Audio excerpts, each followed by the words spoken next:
Welcome to the Sage Solutions podcast, where we talk about all things personal growth, personal development, and becoming your best self.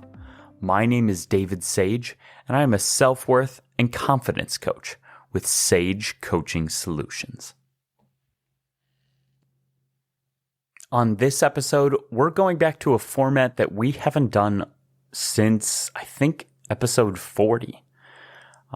We've had some new questions come in, and I think it's about time that we do another Q&A episode. So I've been soliciting feedback, questions. We actually have a lot more questions than I'm going to be able to answer here today, but I'm going to try and get through a couple of them, and hopefully I give you some satisfactory answers. But before we get into it, our goal with this podcast is to share free, helpful tools with you and anyone you know who is looking to improve their life. So take action, subscribe, and share this podcast with them. Let's start with our first question. How long does it take you to record and edit an episode on average? That's a good question. It definitely does depend on the episode, and it has changed over time. Both the amount and the process in which I prep for an episode has changed over time. I both get more prepared ahead of time and do it in a smaller time frame than I used to. I think I've gotten a lot more efficient with how I prep for a podcast compared to when I first started, but I'm not really going to include that in the time. But as far as actually recording an episode, it changes a lot based on the length of the episode. I would say the actual recording takes probably about twice as long as the length of the episode once it's put out. I would also say that it changes a decent amount more if I am doing the podcast with somebody else, whether it's a co-host like Anna or Hannah, or if I have a guest on, that changes it quite a bit. Editing is the portion of podcasting that takes up the largest period of time. How long editing takes is also a little bit dependent on whether I'm doing it or whether Anna's doing it or some sort of a hybrid. But I would say editing a podcast takes, at least it takes me about 2 to 3 times as long as it took to record it, because you have to go through the entire audio. So the lowest it could possibly be is the amount of time that you spent recording it. But when you're going through and fixing sound quality issues, maybe the occasional repeated word, typical editing things for better overall quality, that does take a reasonable portion of time, especially when you first start editing. It took me a lot longer than that at the beginning.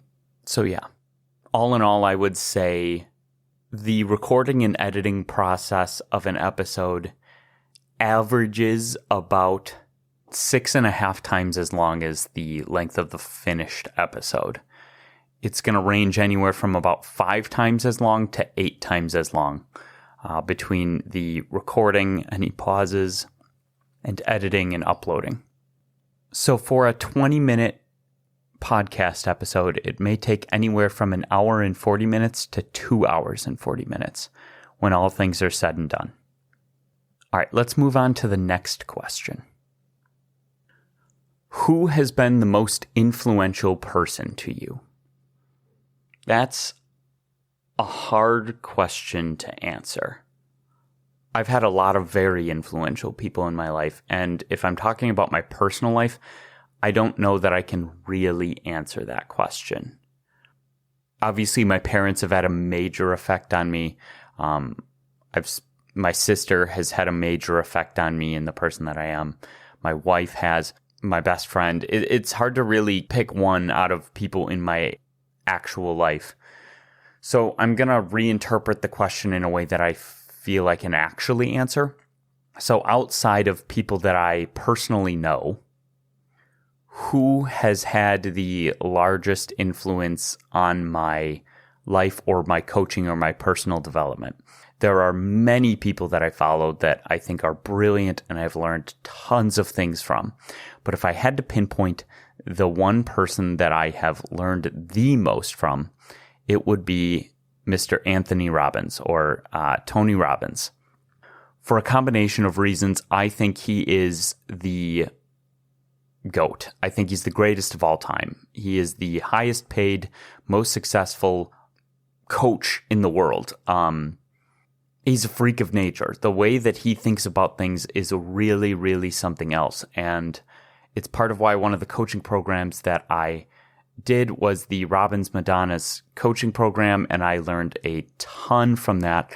I learned a lot about the way that he handles things, and I think there's so many things that I use in my daily life and that I use in my coaching and in this podcast that have come directly from Tony and the things that he teaches. He's somebody who has fundamentally changed the way that I think, and I don't think I would be nearly the coach that I am today without his influence. All right, so on to the next question. You've talked about your 5 core fundamentals, and I really like them. I understand that our perspective creates our experience of reality. But what about when a tragedy or crisis happens that is entirely outside of our control? How do you apply your locus of control in a moment of pure shock and powerlessness to avoid descending into victimhood? This is a really interesting question because it's very pertinent to me in my life right now. For anyone who hasn't heard the episodes that talk about this, I recently lost my stepfather, John Azalina. He passed as a result of a battle with stage 4 liver cancer. To answer this question, I'm actually going to start with 2 of the core fundamentals that you didn't mention. First, we're going to answer this entire question under the presumption that we're using lifelong learning in shades of gray through curiosity and critical thinking. I have found that even in a place of grief and loss, there are still major, even profound things that I have learned as a result of this situation.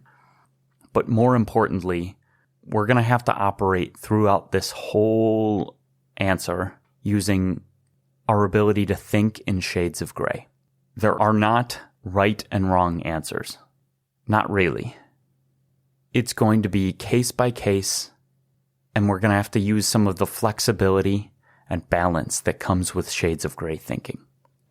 Second, I think a major fundamental, probably even more important than either of the ones that have been brought up in that question, is that you are enough and you deserve to fill up your inner cup. One of the most important things that you can do in a powerful, shocking state of grief or loss is to take care of yourself, is to fill up your cup. Give yourself what you need. Give yourself grace, acceptance, compassion, kindness, love. It's gonna hurt, and that's okay. Now on to the question.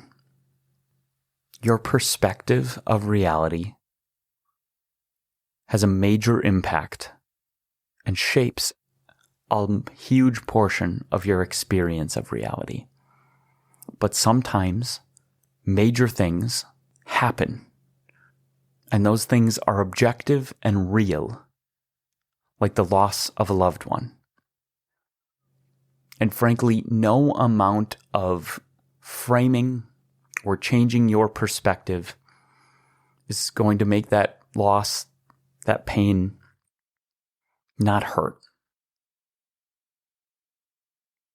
We have to use shades of gray thinking here and not get caught up in a dogmatic approach when it comes to our perspective. We need to give ourselves grace and compassion. using your conscious perspective of reality is not always about being positive or optimistic or effective. This is a flexible fundamental that can embrace the other fundamentals because, in a way, they're all just perspectives that we can take. And while learning something from this might be helpful, it might be too painful to do that right away.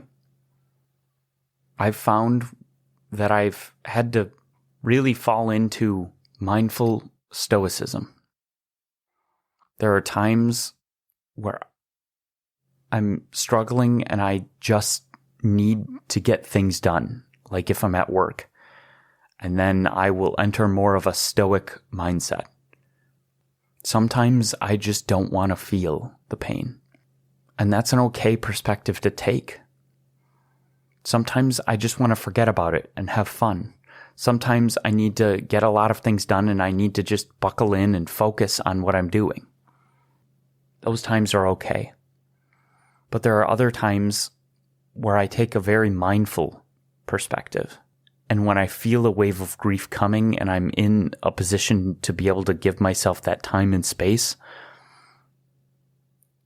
I'll let myself feel it. I'll ride that wave, cry, feel the pain, feel the loss. I'll miss him. And that's okay.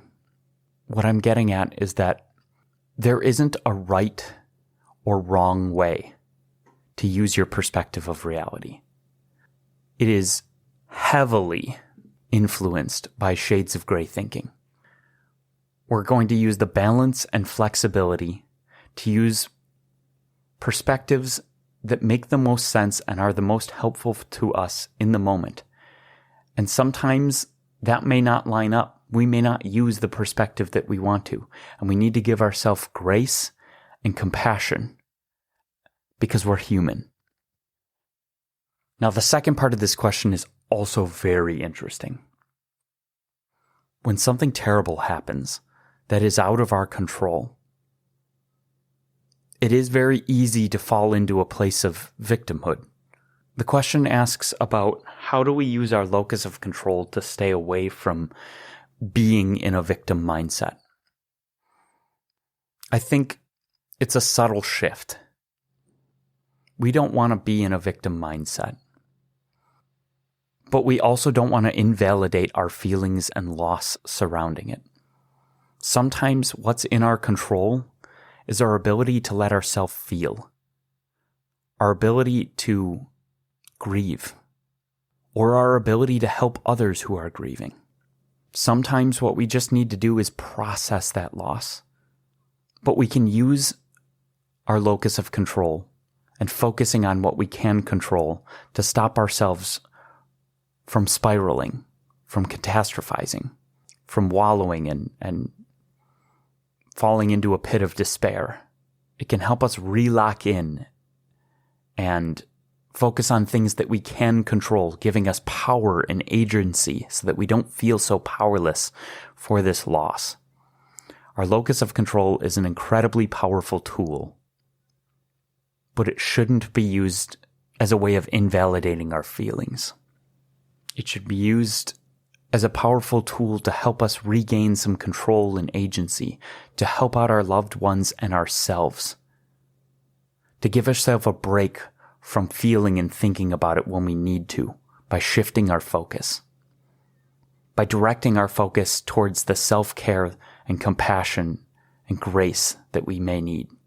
None of the core fundamentals have all of the answers, and not even the combination can solve something as painful and hurtful and lingering as loss and grief, or any other major negative thing.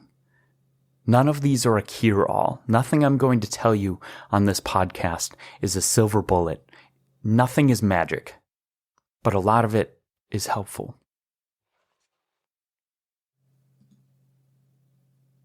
All right, I feel like I spent a pretty good amount of time on that one. Our next question is, do you have any pets? Yes, I do have pets. Hannah and I have 2 cats.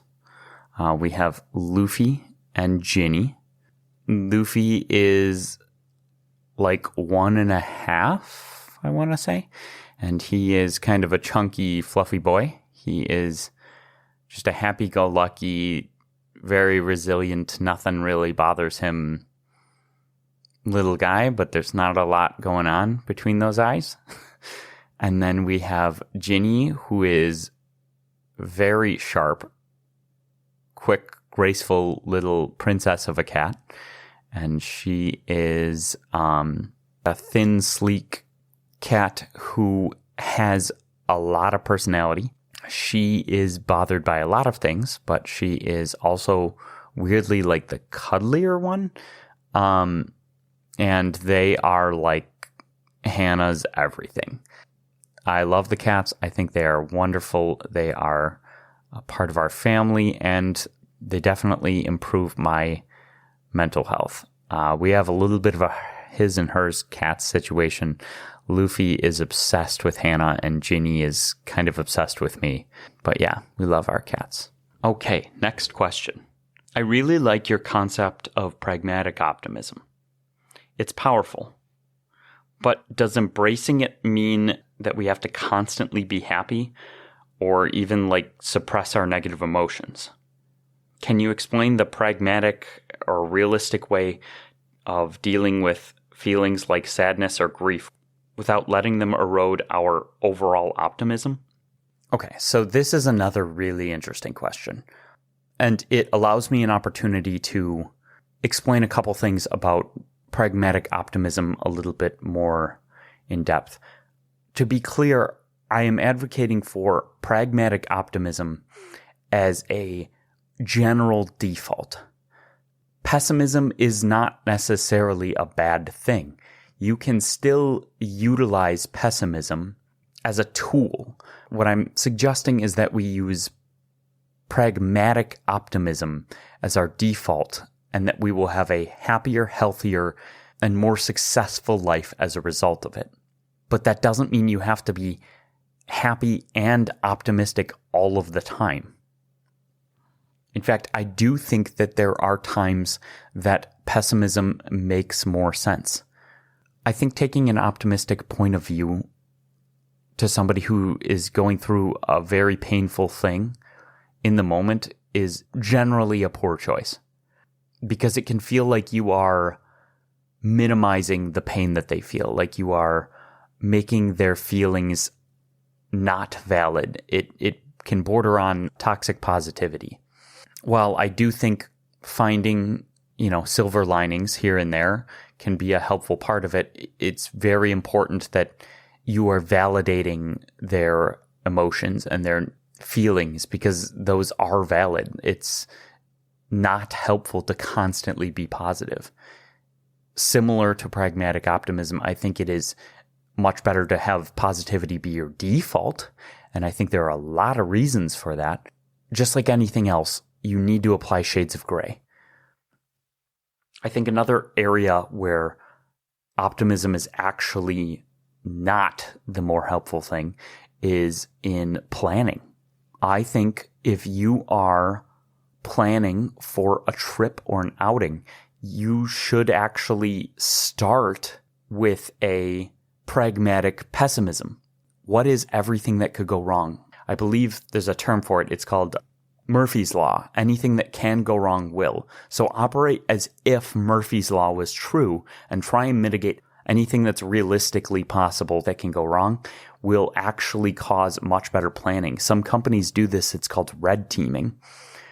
So I think realistic, pragmatic pessimism can have some use in planning situations. In fact, another area where I feel optimism is not the right choice is in timing.